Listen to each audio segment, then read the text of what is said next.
So, sour beer is probably my favorite style of beer. The thing that I love most, I'm not just pandering, I really mean that. Okay. The thing that I love most about sour beer is kind of the endless complexity of that. Like there's different fruits, there's different fermentation processes, there's different ways to age the beer, there's different barreling techniques. There's so much more that I've definitely left out there. But in order to keep these different sour beers separate and kind of straight in your heads, we've got 3 categories for sour beers here that we make at the Funk House. The first of which is Brett Farmhouse Ales. The second of which is American Barrel-Aged Sour Ales. And the third is spontaneously fermented Appalachian Wild Ales. And I know that's a lot of me talking, but don't you worry, I'm gonna get Jen to unpack all those categories. So the first of those categories was, of course, Brett Farmhouse Ales. Having one right now. We're having a little Garçon de Ferme. It is just delightful. So what differentiates these beers from the other styles that we make here is that they don't age for as long. They're aged in large format oak or foeders. You guys have been through the Funk House, you've seen them. They're massive, they're incredible, and they produce some of, the best beers we've ever made. So we love our foeders, we treat them very well, and they give us great results. The other differentiating point is that we kind of cut our inoculant rate a little bit.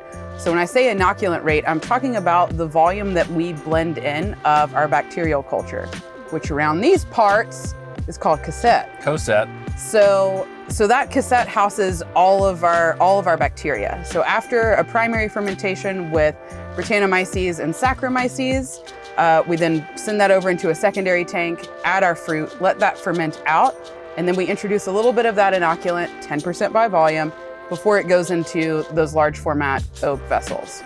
So by doing all of that, we're controlling the amount of fermentable sugar that those bacteria can really get a hold of. So that's why, it's one of the many reasons why our acid levels are a little bit lower in those Brett Farmhouse beers. So these should be a little bit, they're a little tart, they're super approachable. Mm-hmm. If, you're talking to a Saison drinker, they're gonna be familiar with, Brett beer, with kind of those softer farmhouse style ales. And that's what we're going for here. Awesome. I totally understand what Brett Farmhouse Ales are all about. Now I want to know about the second category. You said that was American Barrel-Aged Sour Ales, right? Not only did I say it, I think you said it. I don't have much of a memory these days. That's for the best. The therapy's working. So barrel-aged American sour ales are obviously kind of what we're known for. When you say sour ale and you say Wicked Weed, most people are going to be thinking Black Angel, Medora, Marina, Oblivion, kind of our core sour beers. The hits. Oh, the greatest hits. So those beers and kind of all of the Canvas series barrel-aged sours are inspired by Belgian Lambic. I think most of our beers are, but these especially, we developed this process to create those flavors without having to spontaneously ferment or age for 3 years. So we wanted to replicate those beers that we loved using ingredients that we were really excited to work with and using really interesting oak, using gin barrels, using bourbon barrels, tequila barrels. Anything we can get our hands on, we want to put beer in it and see what happens. So those beers start out the same way that our Brett Farmhouse ales do. They're on the brew house with a lot of Pilsner, a lot of wheat, a lot of oats. Obviously with Oblivion, you're gonna have some crystal malt for a little bit of color, and some roast malt and chocolate malt for Black Angel. So they vary just like our clean beers, but they all undergo the same primary fermentation with that same Brettanomyces and Saccharomyces blend. And then they go to our secondary cellar where they might get fruit. Sometimes they don't. Sandiaka doesn't get fruit until it actually comes out of oak. But they'll get fruit and then they'll get inoculant. So that's gonna be that cassette that we mentioned earlier. And this time we're not adding 10% by volume, we're gonna double it and add 20% by volume. So the acid level is gonna be a little bit higher in these due to that, but also because we're aging them in individual oak barrels. So these can vary from about 53 gallons up until about 60 gallons. We also have punch-ins that are about 130 gallons. And they all are gonna impart slightly different flavors. All of their aging schematics are gonna be slightly different. And we're all obsessed with oak here. So they're a lot of fun. It's super labor intensive, but the beers also rest in oak for a long time. So when we fill those barrels initially, they're probably going to age anywhere from 8 months to 18 months. That's, I mean, not including any of the spontaneous program. And sometimes our Angel Series beers, if we find old barrels of Angel Series lying around, they still taste pretty good. So I think we've probably used some 4-year-old Red Angel and some Red Angel blends before. And it's really about letting the beer rest in oak until it's ready to come out. So if we try a barrel and it's not ready for a blend, but it tastes really good, we're gonna hold on to it, and in all likelihood, we're gonna use it in something else because we know our culture, it's robust, it's strong, it's gonna do exactly what we want it to do. Sometimes it just needs a little bit of time. So those barrel-aged sours sit for a very long time, and then we taste through all of those individual barrels. It's a really difficult part of the job. So challenging.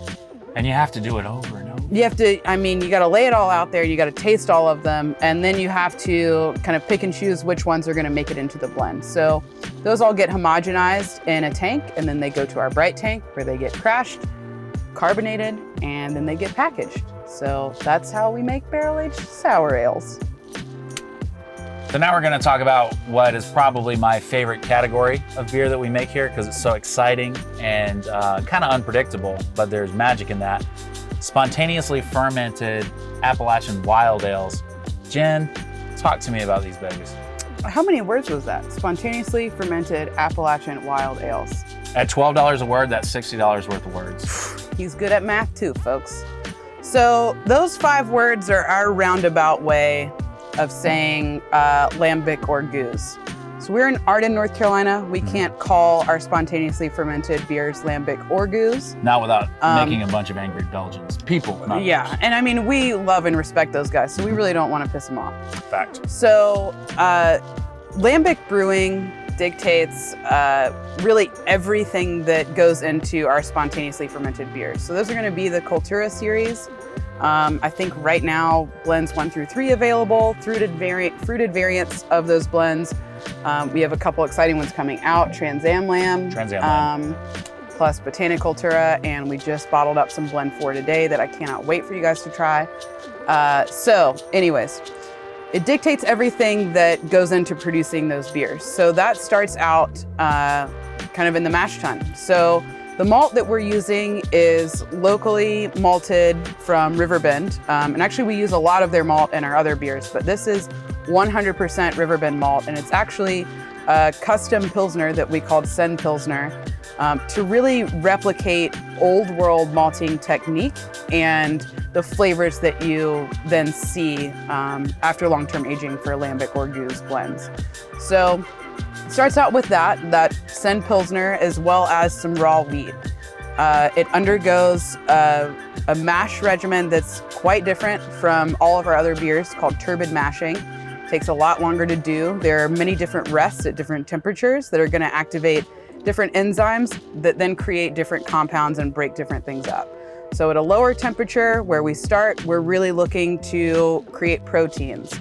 So that really turbid wort ends up looking like milk. I mean, like straight milk. And it's going against everything that brewers have been taught to do. But we're doing it because this is how the Belgians do it. So we go through all of these rests to create this very protein-heavy wort, and then it undergoes a 3-hour boil. That 3-hour boil is necessary because it's Pilsner and raw wheat. So Pilsner has a ton of DMS. It's a sulfur compound that kind of smells like creamed corn, and it's volatile. So you can smell it during the boil, but that means it's actually coming out of solution, which is what we want. So we boil it for a very long time, and then we send it down a pipe fence into what's called a coolship. Nate, what in the world is a coolship? I wanted to call it a rad boat, but I got voted down. I mean, I like it, but it does sound like the River Arts District. So you could only take a rad boat on the Franche Broad. That's true. Yeah. A rad boat on the Franche Broad. So a coolship is a big open vat that provides a lot more surface area that wort can be pumped into just after the boil and can then gain exposure to the oxygen, and it can also cool down rapidly. How was that, Professor? I loved it. Wow. So the other thing that happens in the Coolship Room is that all of the ambient yeast and wild bacteria that are floating around in the air at night actually enter the room and land on the surface of that cooling wort. So those end up inoculating it. it's important to understand that no fermentation happens, or very minimal, undetectable amounts of fermentation might be happening in that coolship. But it's really all about getting the wort down to a good temperature for barreling it out and allowing it to collect a lot of wild yeast and bacteria. So those bugs will end up fermenting that beer out over the course of 1 to 3 years. And we'll select barrels that are at different stages in the aging process to create a cohesive blend. And of course, that's inspired by Gueuze. So that's going to be a blend of 3-year-old, 2-year-old, and 1-year-old stock. And they're at certain percentages in most Gueuzes. Again, we're in Arden, so we're doing the best we can to recreate that style of beer. And to be honest with you, I think we're doing a pretty damn good job. I would say so. Thank you. No doubt. Yeah, so the spontaneous beer, all the Culturas are also all hand bottled. They're bottle conditioned, so that means we're bottling them without any carbonation. We introduce a small amount of sugar, and then we allow them to re-ferment in the bottle. All you homebrewers out there know how absolutely terrifying that is, creating just some glass bombs in your mom's closet. So it's important, that we're getting our dosage rates. Thanks. Nate laughed at it. Bombsatyourmoms.com. .edu. Don't go there. We don't know what it's going to take you to.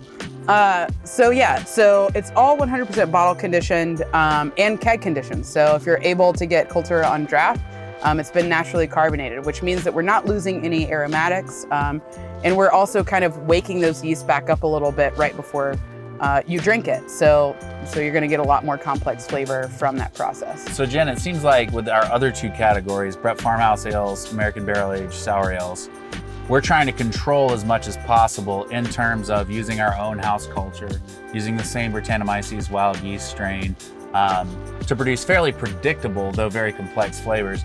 Whereas with the spontaneous beer, we're really listening to what the local terroir is telling us, right? It's what's blowing through at the time. It's how it ferments and ages in the barrel that's then going to determine when you package it and what fruits you add to it. And exactly. Okay, cool. Yeah.